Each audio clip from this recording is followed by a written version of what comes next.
코로나19 팬데믹 바이러스가 중국 연구시설에서 유출된 것이라는 증거가 풍부하다라는 연구 보고서가 공화당 쪽에서 나왔습니다. 이제 공화당에서 공식으로 발표를 한 것이고요. 이 연구 보고서를 만든 사람은 공화당 하원의 외교위원회에서 지금 현재 랭킹 위원을 맡고 있는 수석 위원을 맡고 있는 이 마이크 맥컬이라는 의원입니다. 마이크 맥컬 의원은 역시 또 텍사스주 의원입니다. 텍사스주가 참 큰 일을 지금 많이 하고 있습니다.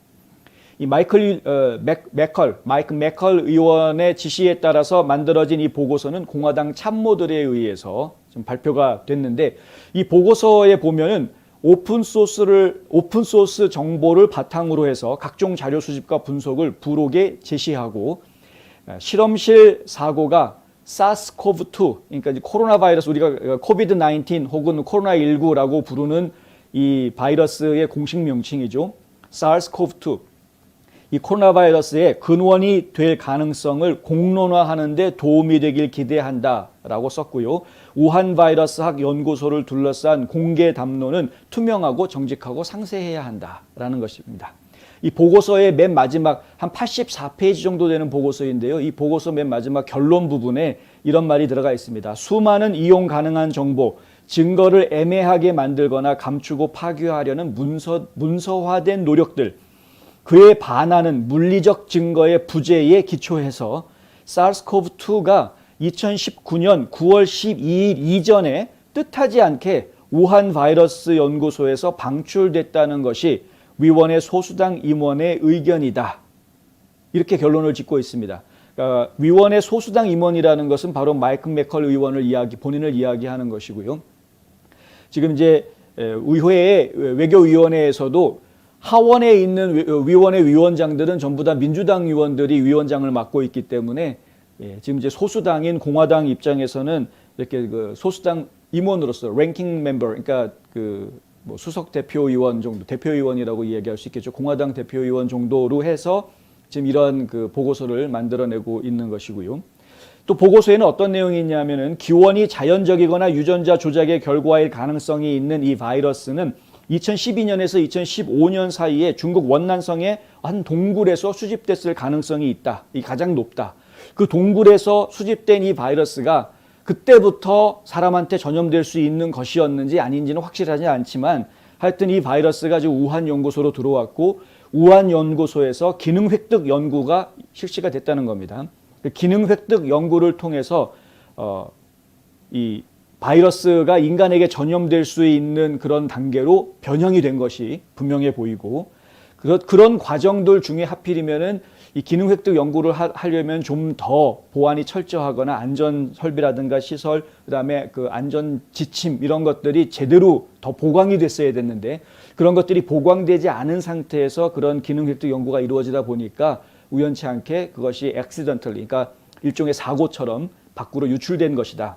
근데 하필이면은 그 당시에 우한 쪽에서는 세계 군인 체육대회가 열리고 있었고, 열리기 몇 주 전이었었고, 그 체육대회가 열리기 몇 주 전에 그 바이러스가 밖으로 유출되다 보니까 이 바이러스에 감염된 사람들이 점점점 늘어나게 된 것이고, 그것이 이제 지하철을 타고 결국에는 이 체육대회에 참석한 전 세계에서 온 군인들한테 이것이 감염이 되고, 그래서 결국엔 전 세계 대륙으로 이 바이러스가 확산되게 됐다. 이제 이렇게 정리를 하고 있습니다. 이 보고서는 정보공동체, 인텔리전스 커뮤니티에서 지금 보고서를 작성하고 있는 중인데, 별도의 보고서를 만들고 있는 중인데요. 그것은 조 바이든 대통령이 90일 안에 이 보고서를 어떻게 해서 바이러스가 만들어졌는지 그 근원에 대해서 찾아가지고 조사해서 보고서를 내라라고 행정명령을 내린 적이 있죠. 그 90일이라는 기간을 주었는데 그 만료되는 마지막 날이 바로 8월 24일입니다. 그러니까 이달 말이면은 정보 커뮤니티 쪽에서, 그러니까 뭐 CIA라든가 아니면 국가정보원이라든가 여러 정보팀에서 자료를 규합해가지고 보고서를, 정부 측 보고서가 8월 24일 날 나올 것인데, 과연 그 보고서에서 어떤 내용이 담길지는 알 수 없지만 하여튼 지금 공화당 쪽에서 요번에 내놓은 보고서 내용은 오픈소스, 그러니까 일반인들도 접할 수 있는, 찾으면 구할 수 있는 그러한 공개된 자료들을 중심으로 해서 정리한 것인데, 그 정도만 가지고도 충분히 이러한 객관적인 근거들을 제시할 수가 있다. 증거들이 너무나 많다는 것이죠. 보고서는 또한 중국 공산당이 스스로 드러낸 비밀의 베일을 벗기고 전염병의 초기 단계에 대한 거짓말을 중국이 설명해야 된다. 중국 공산당은 이제 더 이상 거짓말하지 말고 본인들이 하려고 했던 것이 무엇이었는지, 사실이 무엇이었는지 이제 공개해라라는 것입니다. 우한 연구소의 기록 보관소와 샘플 데이터베이스에 접근할 때까지 사스코브2와 코로나19 팬데믹의 기원에 대한 의문은 남아있을 것이다 라는 이야기도 보고서에 있습니다. 그러니까 이 보고서가 이야기하는 것은 확실하게 정말 100% 이거는 어찌할 수 없는 확실한 증거를 제시하기 위해서는 그러면은 결국은 중국 정부의 도움이 좀 필요한 그런 상황이라는 것이죠. 우한 연구소 안에 있는 기록 보관소 내용을 봐야 되는 것이고, 그리고 샘플 데이터에 우리가 직접 접근해서 그 샘플 데이터가 어땠는지를 직접 확인해 봐야 아주 확실한 확증을 얻을 수가 있겠는데, 일단 그 확증은 얻지는 못했으나 하지만 지금 공개되어 있는 자료들만 가지고도 충분히 증거는 넘쳐난다라는 이야기입니다. 그날까지 책임을 보장하고 21세기 동안 중국 공산당의 위법 행위가 제3의 팬데믹으로 번지는 것을 예방하기 위한 필요한 개혁을 이행하는 것은 미국과 세계 각국의 의무이다. 이 말이 이 연구 보고서 결론 맨 마지막에 들어가 있습니다. 미국과 세계 각국의 의무다. 중국이 어떻게 해서든 거짓말했던 거를 어떤 거짓말을 했는지 사실을 폭로하게 만들고, 그리고 전 세계가 이것이 사실이 무엇인지 직접 우한 연구소의 보관 자료라든가 샘플 데이터베이스라든가 이런 것들을 다 직접 확인할 수 있게끔 그 전에 이 증거 자료들을 없애지 않도록 중국이 그 자료들을 계속 보관하게 만들고, 또다시 이런 제3의 팬데믹이 21세기 안에 또 벌어지지 않도록 하기 위해서 이것에 국제사회가 앞장서야 한다. 예, 이겁니다. 맥컬 의원은 우한 연구소와 관련된 최고 연구원들을 제재해야 된다라는 이야기도 했습니다. 지금 이 연구소에서 이 기능 획득 연구에 실제로 미국의 그 자원이 상당히 많이 투입이 됐다라는 보도들이 전에도 계속 나오지 않았습니까? 그것과 관련해서 피터 다작이라는 사람의 이름을 구체적으로 딱 꺼냅니다. 피터 다작은 월스트리트 저널에 따르면 지금 뉴욕에 있는 에코 헬스 얼라이언스라는 이 비영리 단체를 소유하고 있는 인물이고요. 이 에코 헬스 얼라이언스라는 단체가 2014년부터 2019년까지 우한 연구소에다 갖다 준 돈만 340만 달러에 달한다. 근데 그 돈이 어디서 나온 것이냐? 바로 국립보건원, 미국 국립보건원에서 나온 돈이 340만 달러나 지난 5년 동안에 우한으로 들어갔었다라는 겁니다. 지금 우한에서는 군부대와 중국 군부대와 관련된 프로젝트가 진행이 되고 있었던 것이고, 거기에 지금 미국 국립보건원의 자금이 투자가 된 그런 상황이라는 것이죠. 맥컬 의원은 피터 다작의 증언이 의회에서 필요하다고 생각한다라는 말도 보고서에 담았습니다. 자, 그러면은 이제 피터 다작이 도대체 왜 거기에다가 돈을 갖다 주었고 어떤 연구가 진행되고 있었는지를 어디까지 알고 그 돈을 갖다 주었는지에 대한 그런 추궁이 이루어질 수가 있게 되고, 이것은 결국은 앤토니 파우치가 의회에서 거짓말했던 것을 전부 다 폭로해주는 계기가 될 것으로 보입니다. 결국 파우치 박사가 본인이 했던 거짓말에 대한 책임을 지는 시간이 이제 곧 다가올 것이다, 이렇게 보여지는 것이죠. 로이터 통신은 역시 좌파 언론 아니랄까 봐 이렇게 이야기합니다. 지난 4월 미국 최고 정보기관은 이 바이러스가 인위적이거나 유전적으로 변형된 것이 아니라는 과학적 합의에 동의했다고 밝혔다. 이렇게 보도했습니다. 그러니까 정보기관에서는 이게 인간이 인위적으로 만든 것이 아니다라는 것에 동의했다. 이제 이런 식의 좀 발표를 한 것인데, 이런 보도를 내놓는 것 자체가 상당히, 그러니까 좀 쓸데없는 얘기를 자꾸 하는 것이죠. 그래서 물타기.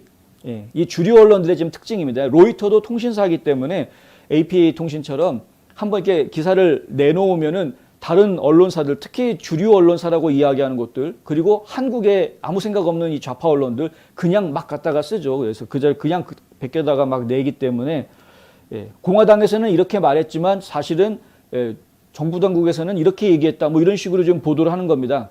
근데 다행스럽게도 미국은 우파 언론들이 아직은 살아있기 때문에 우파 언론들이 어떻게 보도하는지 보십시오. 우파 언론들 같은 경우에는 전에 예전에 정보국장을 했었던 그레넬이라든가 뭐 이런 예전에 정보국장, D&I 국장을 했었던 인물들의 인터뷰들을 내보내는데, 지금 공화당에서 내놓은 보고서의 내용이 사실과 매우 가깝다라고 이야기하는 언론 이런 발언들을 지금 보도하고 있는 그런 상황입니다. 로이터에서 해놓은 이 보도 내용하고는 완전히 반대의 이야기가 나오고 있는 것이죠. 세계보건기구 중국 지부에서는 1월 달 보고서에 어떻게 이야기했냐면 코로나19의 발병이 동물에서 사람으로의 이동이라고 결론지었다. 이거는 세계보건기구 WHO의 중국 지부가 내놓은 보고서입니다. 중국 공산당의 영향을 100% 받고 있는 이런 조직의 이야기를 어떻게 우리가 믿을 수가 있느냐? 믿을 수 없다라는 것이죠. 지금 공화당에서 내놓은 자료들은 중국 공산당이 여태까지 했던 거짓말들 지금 다 거짓말이니까 이거 다 바꿔라 라고 지금 강하게 이해하고 있는 것 아닙니까?